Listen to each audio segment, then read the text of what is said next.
Queridos irmãos e irmãs aqui presentes na Catedral, irmãos e irmãs que nos acompanham pela Rádio Luz e Alegria e pela FWTV, que transmitem esta Santa Missa Dominical. Nós estamos celebrando este 21º domingo do tempo comum. E a pergunta que a Palavra de Deus hoje nos faz a todos nós é se nós queremos deixar de seguir a Jesus. No Evangelho que o diácono acaba de proclamar, São João nos apresenta a reação de alguns discípulos de Jesus frente a um discurso de Jesus, chamado discurso do pão da vida, onde Jesus diz que Ele é o pão da vida, e quem comer do seu corpo e beber do seu sangue terá a vida eterna.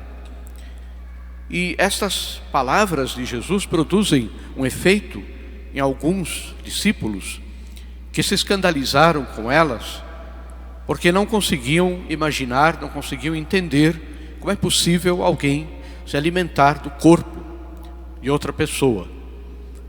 E por isso pararam de seguir a Jesus, abandonaram a Jesus, como nós escutamos no final do trecho do Evangelho de hoje.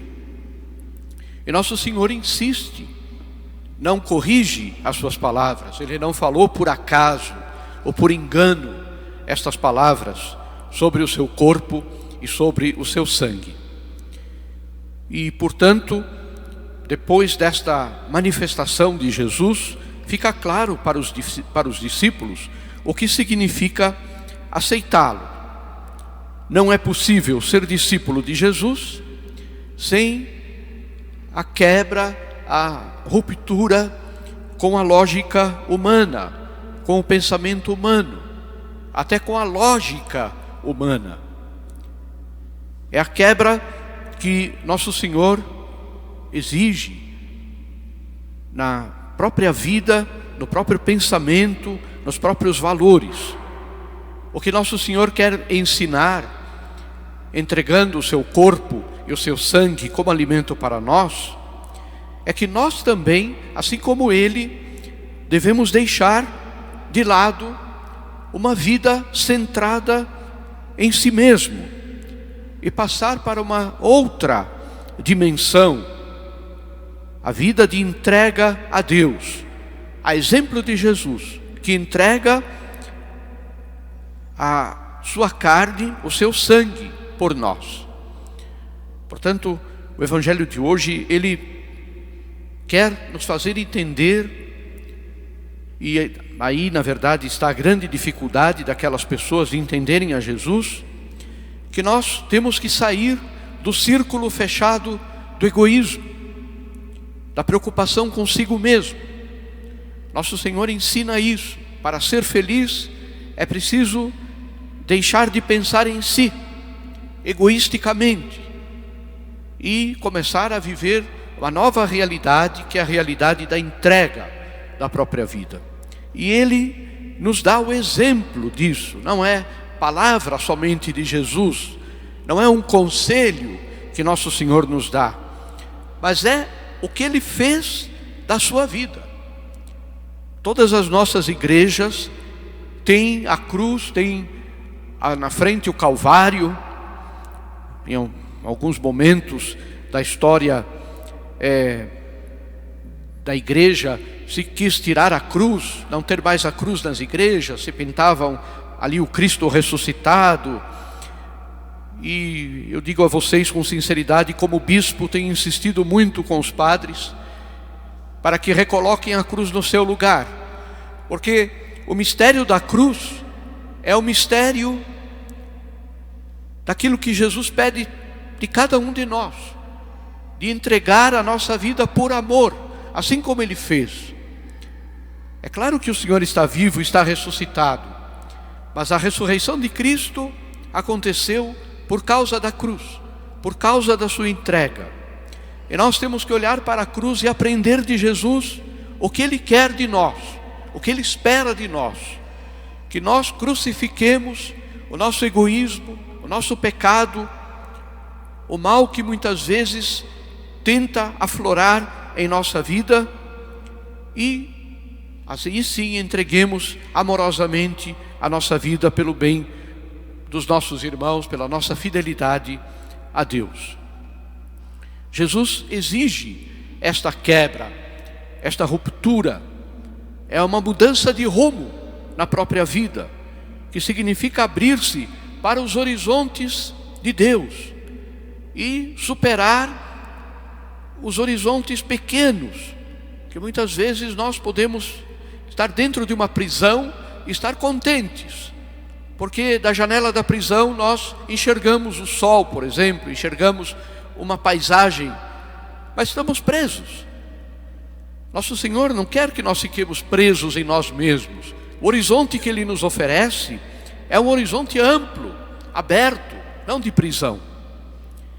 Por isso, a exigência de Jesus para os discípulos, com o discurso do pão da vida, falando que Ele é o pão da vida, que alimenta a humanidade, que dá a sua vida, e portanto nós também devemos dar a nossa vida pelo bem dos nossos irmãos, é uma exigência que nos faz mudar o foco da nossa existência humana, nos faz quebrar a rotina de uma vida simplesmente direcionada aos nossos interesses pessoais egoístas, e nos abre para uma dimensão de eternidade, ou seja, nos abre para a dimensão de Deus e para a dimensão do cuidado dos nossos irmãos.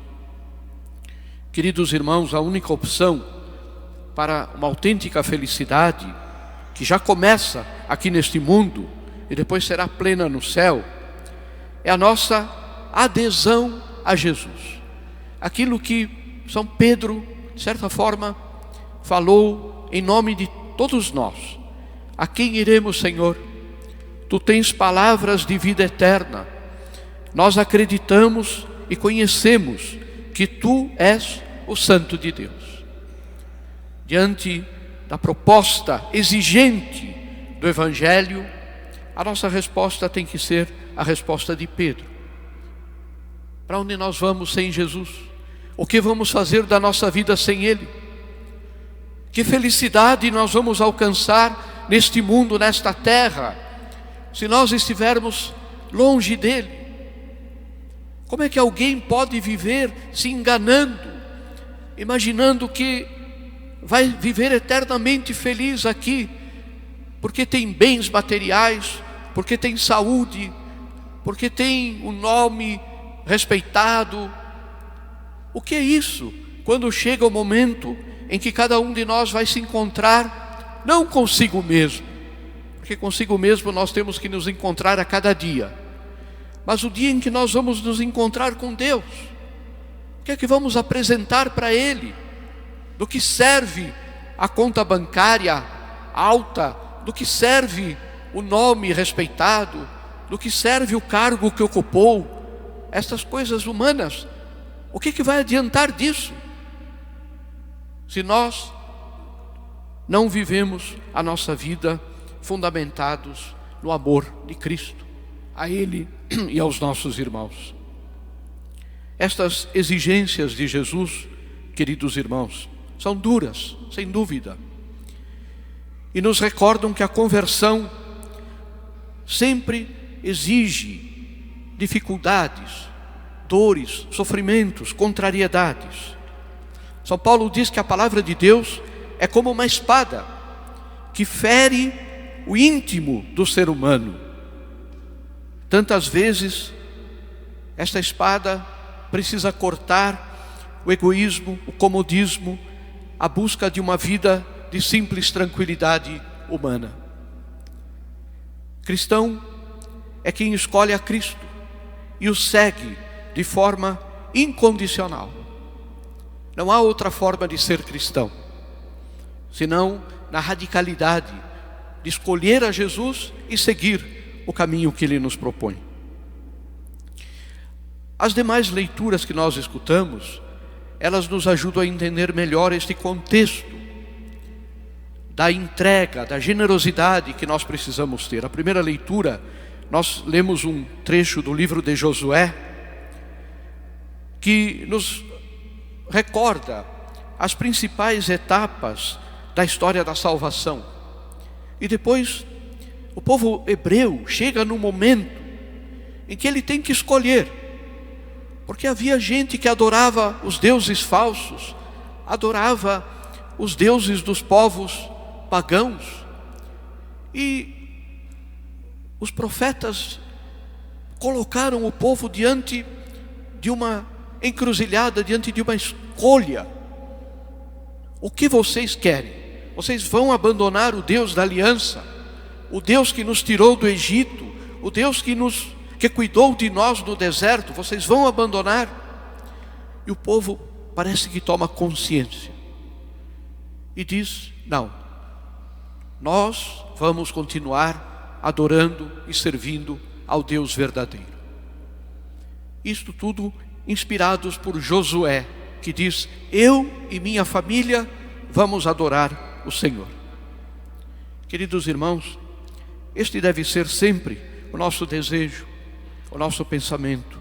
Eu, pessoalmente, e a minha família, aquelas pessoas que eu amo, aquelas pessoas com quem eu vivo, que Deus colocou junto de mim, a esposa, o esposo, os filhos, os irmãos, todos vamos adorar o Senhor, todos vamos ser fiéis ao Senhor. É uma resposta de fé, que tantas e tantas vezes nós precisamos renovar, ir pouco a pouco renovando esta resposta. E a segunda leitura, o trecho da carta de São Paulo aos Efésios, é um pequeno compêndio da vida em família, e como deve ser a vida em família para um cristão. São Paulo usa uma linguagem do seu tempo. Na época de São Paulo, a mulher não tinha voz, não podia servir nem de testemunha num tribunal. A palavra da mulher não tinha importância, não tinha valor. Esta é a mentalidade do tempo. O mundo não é mais assim. Mas o princípio que São Paulo quer transmitir é eterno. Ou seja, a vida do casal deve ser uma vida fundamentada no amor, no respeito um pelo outro. E São Paulo coloca o modelo para a família e para o casal. Um modelo diante do qual vocês que são casados, vocês que têm o sacramento do matrimônio, vocês devem olhar para este modelo. O modelo é o amor de Cristo pela sua igreja.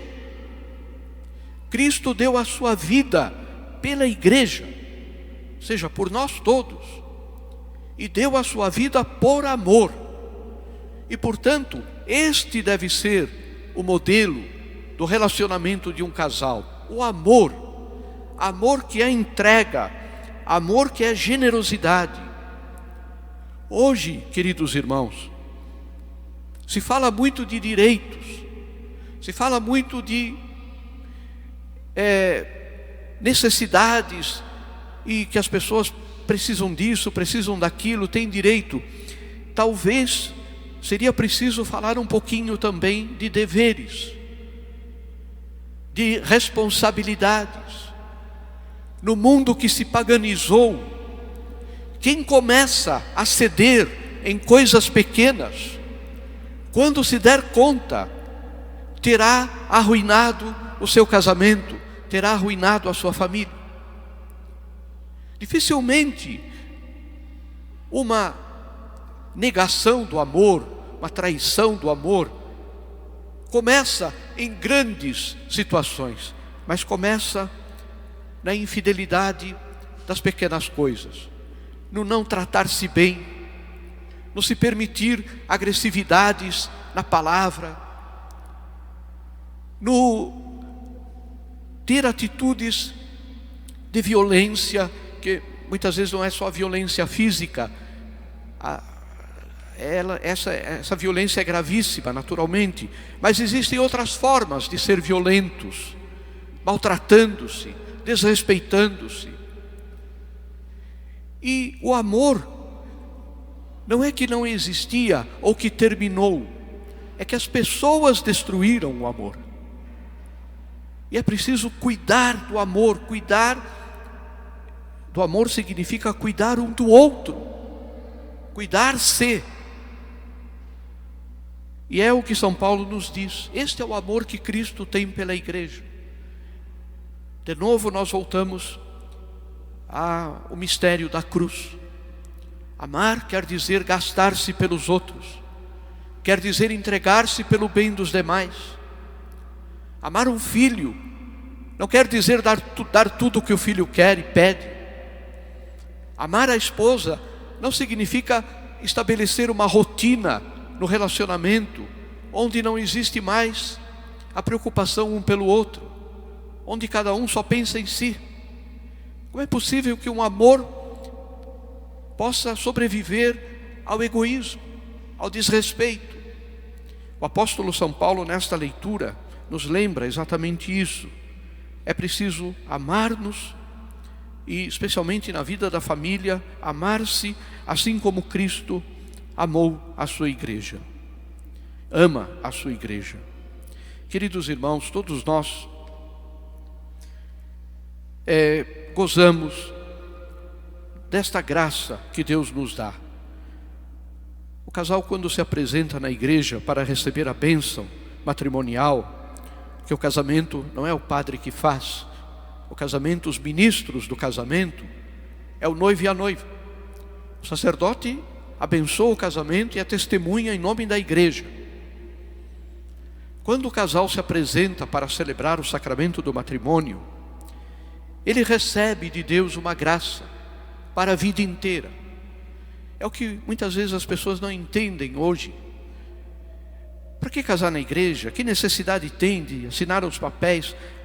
Se o casamento fosse só isso, não precisa ter papel nenhum, mas o que precisa é receber a bênção de Deus e a graça do Estado do sacramento do matrimônio, que vai manter aquele casal unido pela vida inteira.